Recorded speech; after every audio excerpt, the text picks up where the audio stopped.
We'll start. नारायणं परिपूर्णगुणार्णवाय विश्वोदयस्थिति लयो नियतिप्रदाय ज्ञानप्रदाय विबुधासुखदुःखसत्कारणाय वितताय नमो नमस्ते। सर्वदेव एका वन्द्या परमभीष्टवक्तः सज्जनानां निखिलगुणगुणर्णो नित्यनिर्मुक्तदोषो सरसजनैनो श्रीपतिर्मानदो नः। धर्म विज्ञान वैराग्य परम ऐश्वर्यशालिनः तेन विघ्नाः प्रणश्यन्ति सिद्ध्यन्ति च मनोरथाः। ओम श्री गुरुभ्यो नमः। Many namaskar to Sri Keshav Rao. In the last session, you talked about that Duryodhana. Popular view is that Duryodhana is shown in high spirit, and Arjuna was in despondency. And you showed us through the analytical approach why that view is not correct. And the analysis paper also you shared provided a very nice approach to resolving the correct meaning of aparayaptam and paryaptam. And the meaning bhima in the aparayaptam tadasmakam balam bhishma bhirakshitam paryaptam tadamidesham balam bhima bhirakshitam. That bhima word is also very, very appropriate there. So I would request you to continue that discussion, and so we can see what is going on in the mind of Arjuna in the first adhyaya. हरिः ओं श्रीगुरुभ्यो नमः। अभ्रमं भङ्गरहितम् अजडं विमलं सदा आनन्दतीर्थमतलं भजे तापत्रयापहं पूज्य राघवेन्द्राय सिद्धिधर्मरताय च बसतां कल्पवृक्षाय नमतां कामधेनवे आपादमणिपर्यन्तं गुरूणामाख्यं स्मरेत् तेन विघ्नाः प्रणश्यन्ति सिद्धिश्च मनोरथाः। हरिः ओं श्रीगुरुभ्यो नमः।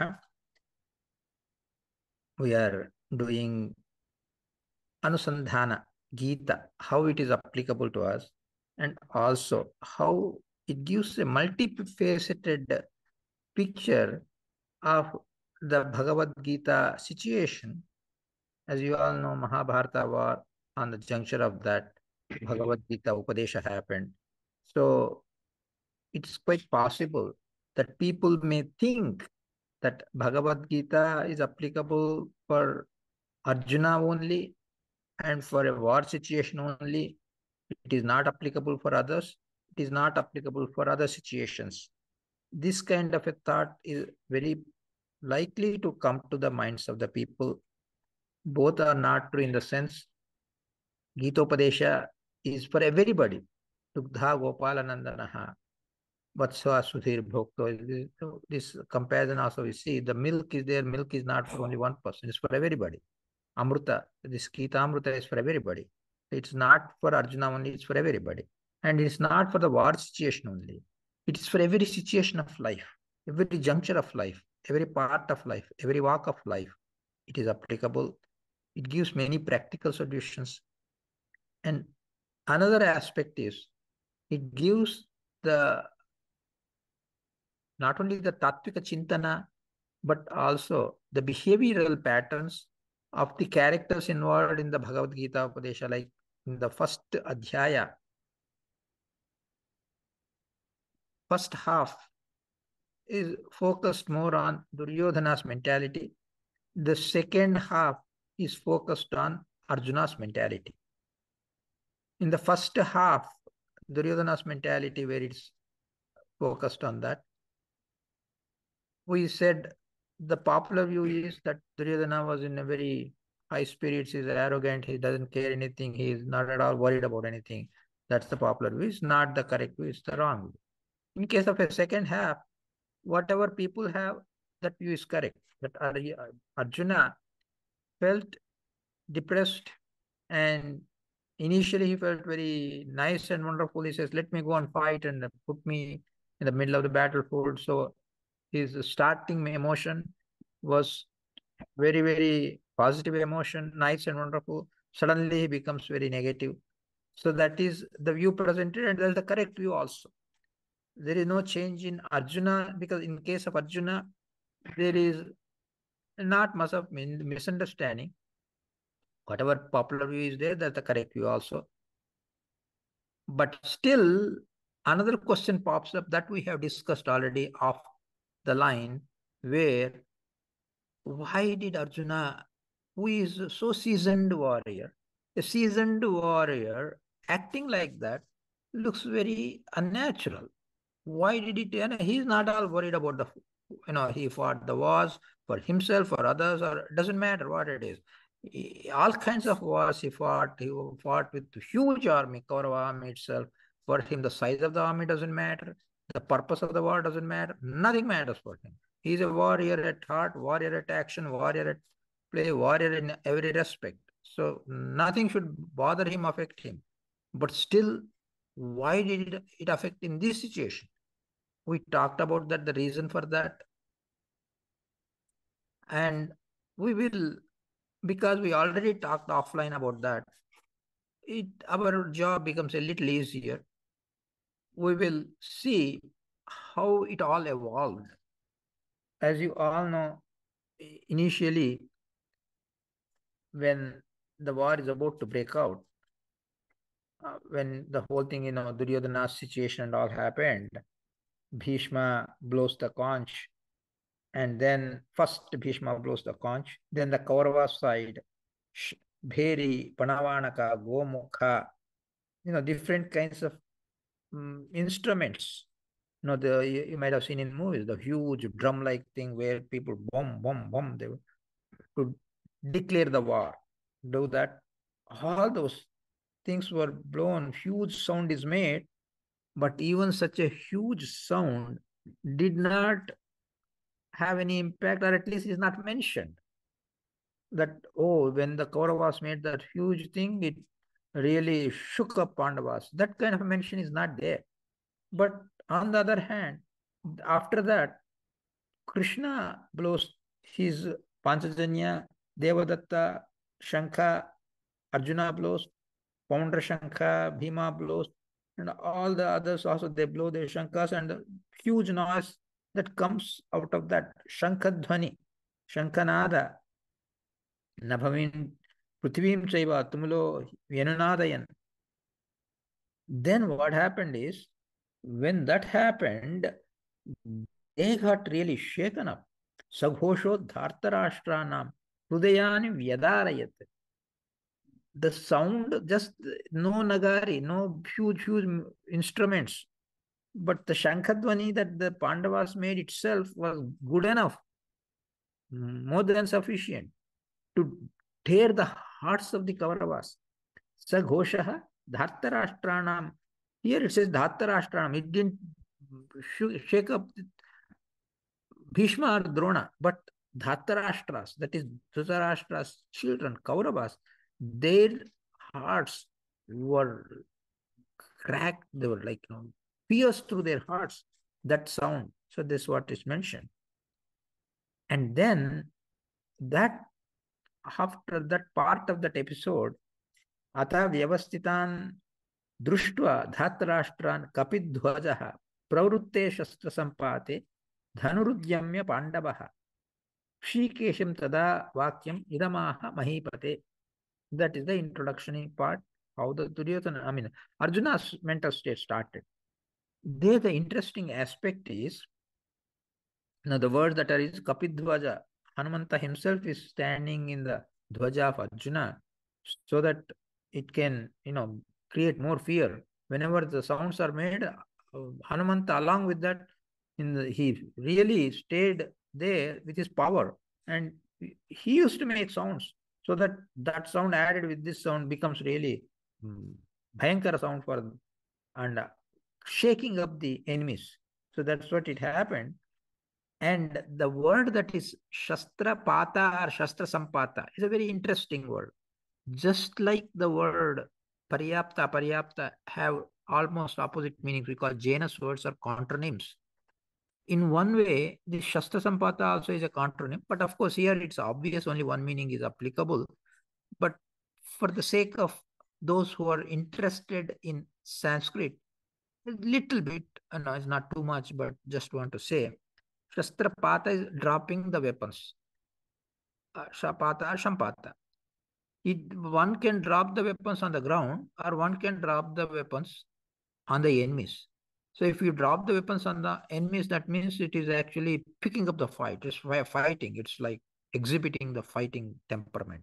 But dropping the weapons on the ground is actually opposite of, oh, I don't want to fight, you drop the weapons. No, I don't want to fight. So as if this is giving a kind of a clue what's going to happen. So that's why the word is pravrutte. When the discharge of weapons is about to happen, what happened? Dhanurudyamya Pandavaha, he picked up his Dhanusu, Gandiva Dhanasu, Arjuna picked up, and he told this sentence to Krishna, because Krishna is acting as Sarathi for Arjuna. So for him, he says, he uses the word Achyuta, and then he says, park my chariot in between both the armies so that I can just take a look at all the people with whom I'm going to fight so that I can mentally form a picture and mentally form a plan how I should discharge my weapons, arrows, and kill the enemies. So, such overflowing confidence. Arjuna is talking initially with overflowing confidence. Oh, Achyuta, stop my chariot in between so that I can see the people who are about to take part in the battlefield. He is about to say that. And then he says, Yotsyamana Navekshayam eteta samagatah, and all that he says. And when Krishna was, heard this, he smiled and he took and as you all know, what all happened, took the chariot, put in front of Bhishma Drona. Then he saw that, and then Arjuna starts out. He says, Dushtvanam Swajanam Krishna, starting from the Vakya. Yutsum Samupastitam Sidanti Mama Gatrani Mukham Cha Parishishyati Vepatusta Sharire Me Romaharshasta Jayate. That's where the Arjuna's mental frame is described. He is saying, look, all my limbs are feeling dried. When I see my bandhus, all my relatives, my close people, my Pitamaha, Bhishma, my Guru, Drona, my mouth is drying up and my whole body is shaking and the hair is standing on the body. This what we call hair standing experience in multiple situations happens. We hear says romanchana, we say that means the hair on the body stands up. This happens in multiple situations. When you're extremely happy, romancha can happen. Oh, he's like excited, the romancha happen. When extremely scared, it can happen. When extremely worried, it can happen. Extreme feelings, extremely depressed, it can happen. So this romancha is basically just like, the tears come in the eyes means Ananda Bhashpa, it can be blissful tears or it can be sad tears. Like that, the romancha can happen for multiple reasons. But here the romancha happens for displaying a karpanya dosha. So it's not actually the fear of war. Not that Arjuna was gripped by the fear of war is not the right, that's a wrong expression.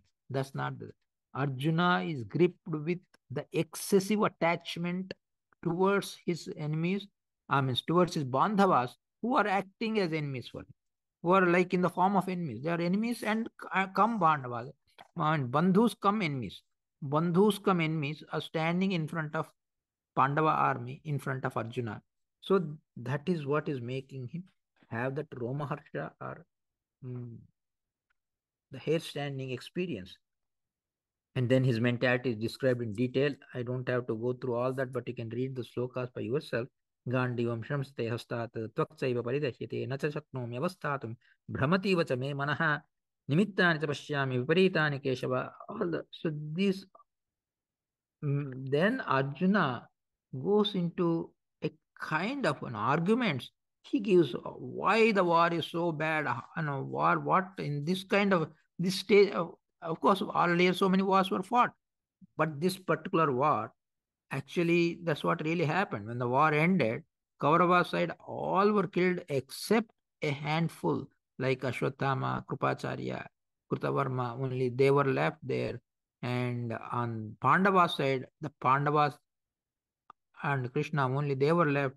So what happened? Even Drushtadumna and all those who survive eventually, Ashwatthama kills them also.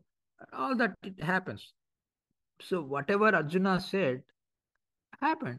But arguments that Arjuna brought forth, I'm not going to go through all the details of the argument, but he talks about at length about the bad outcome of the war.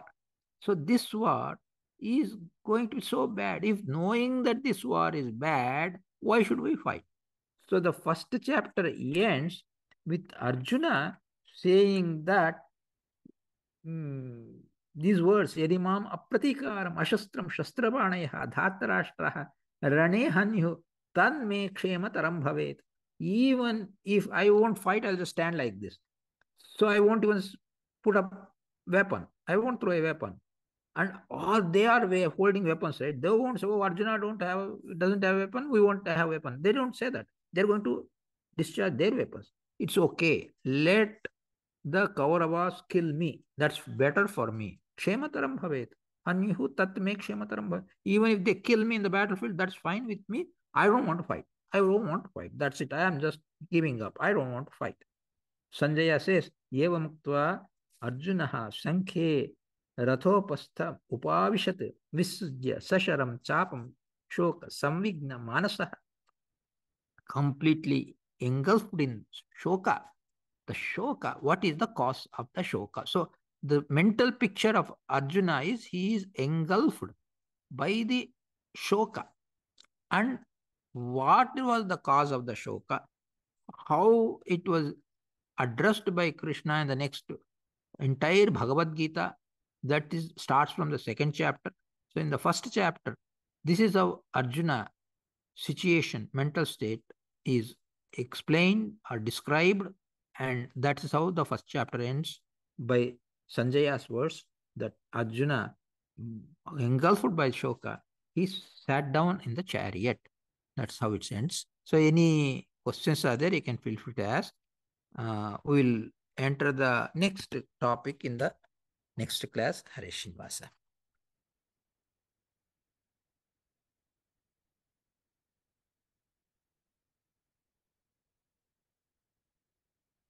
Dhanyavad Sri Keshav. Anybody has a question? You can ask. Otherwise, I have one question I want to ask. So, while the war here is a necessity to protect the good people and destroy the bad people and to create peace and bring dharma back, some of the Arjuna's arguments are correct about the ill effects of the war, but some of his arguments may not be correct. So I was wondering if his argument, whatever argument he makes against having the war, are they relevant? Are they pertinent? Yeah. In any action that we take, we judge the pros and cons. It's not that everything should be pro. It's no. There are pros and cons. So for the battle, Arjuna, some of the arguments may be right, but his arguments projects the projection of the argument. Okay, war has a bad effect. Agreed. But why the war should not be fought? He's saying for these arguments' sake, the battle should not be even taken up. We should not fight the war. That is wrong. So the way he is saying, always, is the correctness of a statement depends upon how we present the statement and how we implement the statement, how we show the effect of the statement, what should be our course of action based upon our arguments. So the argument is not just argument. Argument is not argument's sake. Now we hear this. Argument is not for the argument's sake. Argument is for the action's sake. So the argument that Arjuna presented, partly correct, but the flow, the path that he is taking in the argument, that is not right. So how, whether what is did is right or wrong, this actually comes up in the second chapter. So his thoughts and Krishna's reply, for your answer, Krishna gives the reply. Your question is a valid question, and that question comes to everybody's mind, and the answer for that question comes from the Krishna's reply. That's why I will hold up that thing until Krishna gives the reply. So for your question, Krishna himself gives the reply. Whether Arjuna is right in his thinking or not, Krishna gives the reply. Let us wait for what Krishna says. धन्यवाद. So one more question. So many people say the first word that is uttered by Lord Shri Krishna is from the second adhyay. Yes. So the Bhagavad Gita really, the first chapter is only setting the context, but the content only starts from the second adhyay. Yes. The only word probably Lord uttered in the first adhyay is the Pashyata. Yeah. So I think I'm looking expectantly to the second adhyay when that discourse starts to happen. धन्यवाद.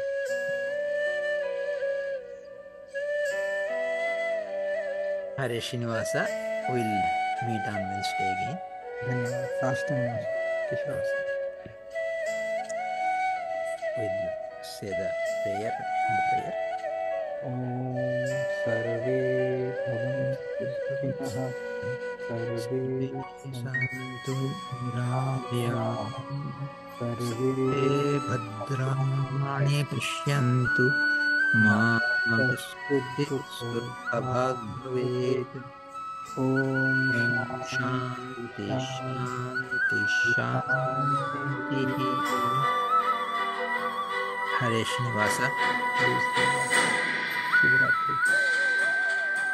ಹರೇ ಶ್ರೀನಿವಾಸ ನಮಸ್ಕಾರ ಶುಭರಾತ್ರಿ हरे श्रीनिवास ನಮಸ್ಕಾರ. नमस्कार